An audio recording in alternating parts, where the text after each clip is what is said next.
aula para o 6º ano de Geografia, professora Sandra Espino. Cartografia. O que vamos aprender? Coordenadas geográficas.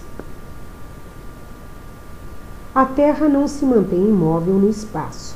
Ela executa um movimento em torno de um eixo imaginário que passa por seu centro. Os pontos em que esse eixo toca sua superfície são chamados polos. A partir desses dois pontos, o Polo Norte, ou Ártico, e o Polo Sul, ou Antártico, podemos traçar uma linha imaginária na direção norte-sul, que mantém sempre a mesma distância dos polos. Essa linha é a linha do Equador. O Equador é a linha traçada a igual distância dos polos.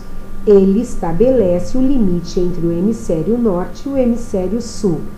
Hemisfério quer dizer metade da esfera. Tomando o Equador como linha de referência, podemos traçar numerosas linhas paralelas a ele. Essas linhas são chamadas paralelos. Devido à forma da Terra, os paralelos são sempre menores que o Equador.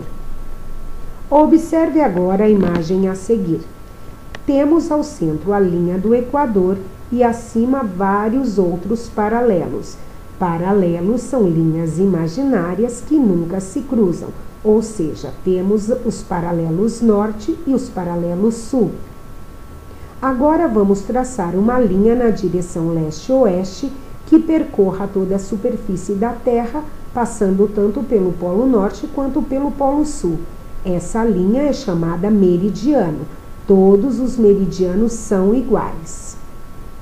O meridiano que passa por Greenwich, na cidade de Londres, Inglaterra, é considerado o primeiro meridiano. Ele é o limite entre o hemisfério ocidental e o hemisfério oriental. Observe agora a imagem. Temos ao centro o meridiano de Greenwich, à nossa direita o hemisfério oriental, à nossa esquerda o hemisfério ocidental. Ou seja, a partir do meridiano de Greenwich, temos a longitude leste à direita e a longitude oeste à esquerda. Os paralelos e os meridianos são linhas imaginárias traçadas na direção horizontal e na vertical, respectivamente. Elas podem ser consideradas ruas traçadas na superfície da Terra e, deste modo, vão permitir a localização de um ponto à superfície. Latitude. A linha do Equador deve ser considerada uma grande avenida orientada na direção leste-oeste. Qualquer lugar na superfície da Terra está ao norte ou ao sul do Equador. Se usarmos os paralelos como ruas, podemos localizar qualquer ponto em relação ao Equador. A distância de um ponto até o Equador é chamada de latitude. A linha do Equador tem latitude 0 grau, enquanto os polos têm a maior latitude, 90 graus. Não se esqueça, você deve indicar sempre se a latitude está ao norte ou ao sul do Equador. Assim, para o Polo Norte, devemos completar 90 graus de latitude norte ou o Polo Sul, 90 graus latitude sul.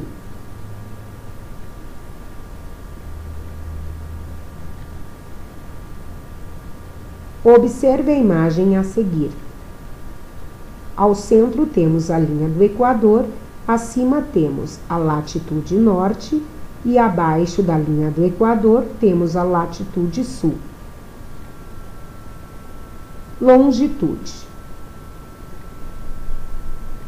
Uma circunferência pode ser dividida em 360 partes iguais, chamadas graus. Assim, a circunferência mede 360 graus, sua metade 180 e a quarta parte 90 graus. A longitude é medida em graus porque corresponde a uma fração da circunferência. Como os meridianos são traçados na direção leste-oeste, eles cruzam com os paralelos. Os meridianos de Greenwich é considerado o meridiano inicial. Ele é tomado por acordo internacional como a linha de referência para indicar a longitude, isto é, a distância em graus de um ponto até o meridiano inicial. A Avenida Meridiano de Greenwich marca a longitude 0 grau.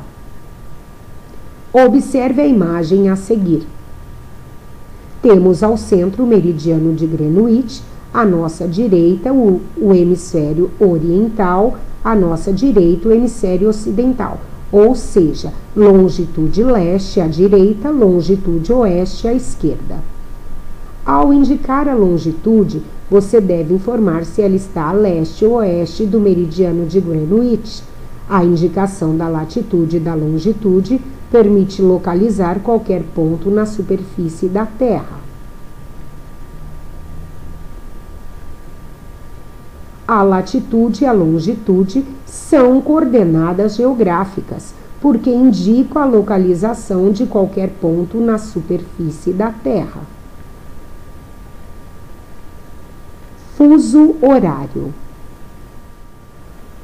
O lugar em que vivemos, a Terra, tem uma forma esférica, embora não possamos perceber a esfericidade da Terra com nossos sentidos. Essa certeza é o resultado da observação de fatos simples, como, por exemplo, o surgimento dos navios na linha do horizonte. Hoje, as fotos tiradas pelos satélites artificiais comprovam essa certeza.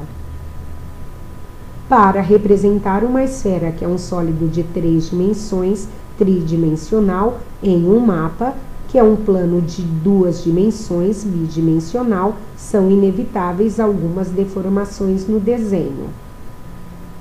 Essas deformações sempre deram muita dor de cabeça aos cartógrafos.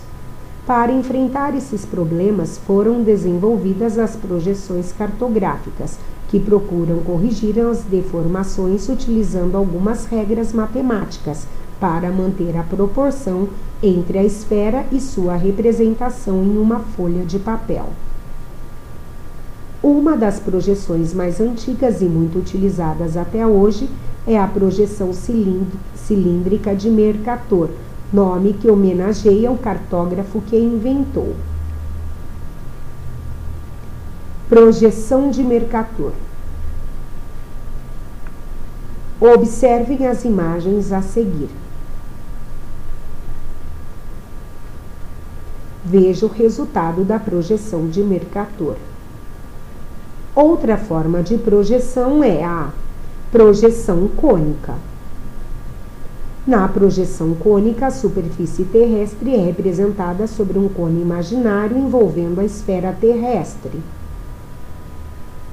Os paralelos formam círculos concêntricos e os meridianos são linhas retas convergentes para os polos. Nessa projeção, as distorções aumentam conforme se afasta dos paralelos de contato com o cone. Essa projeção é utilizada para mapas de latitudes médias, pois nessa região a distorção é menor. Observe as imagens a seguir. Projeção de Peters.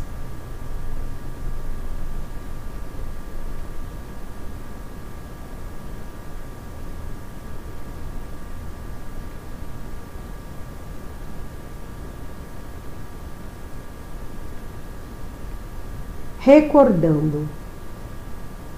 A projeção cartográfica é definida como um traçado sistemático, matemático das linhas numa superfície plana, destinado à representação de paralelos de latitude e meridianos de longitude da Terra ou de parte dela, sendo a base para a construção dos mapas.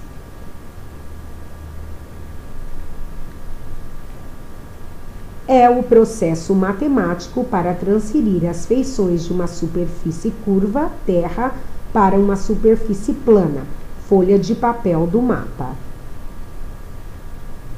Essas representações sofrem distorções. As projeções tentam corrigir essas imperfeições. Como calcular o fuso horário? Devemos lembrar que temos que ter um ponto de referência no mapa.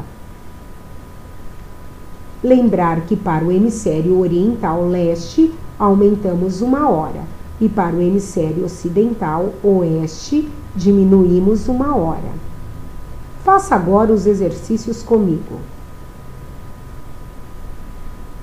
Se no Brasil são 9 horas antemeridiano, ou seja, antes do meio-dia, qual será a hora em Madagascar? Contemos os meridianos. São 6 meridianos e meio, ou seja, são 6 horas e meia a mais. Se são 9 horas da manhã, serão 15 horas e 30 minutos, ou seja, 3 horas e 30 pós-meridiano. Se no Brasil são 2 horas pós-meridiano, ou seja, depois do meio-dia, qual será a hora no Canadá? Contemos comigo, são 4 meridianos, ou seja, se são 14 horas, menos 4 horas, são 10 horas antes meridiano, ou seja, 10 horas da manhã. No Canadá, serão 10 horas da manhã. Conseguiram entender? Compreenderam a lógica dos fusos horários? Lembre-se de observar o que o exercício está pedindo, partindo sempre do ponto de referência e calcular o horário. Até a próxima aula. Abraços, professora Sandra Spila.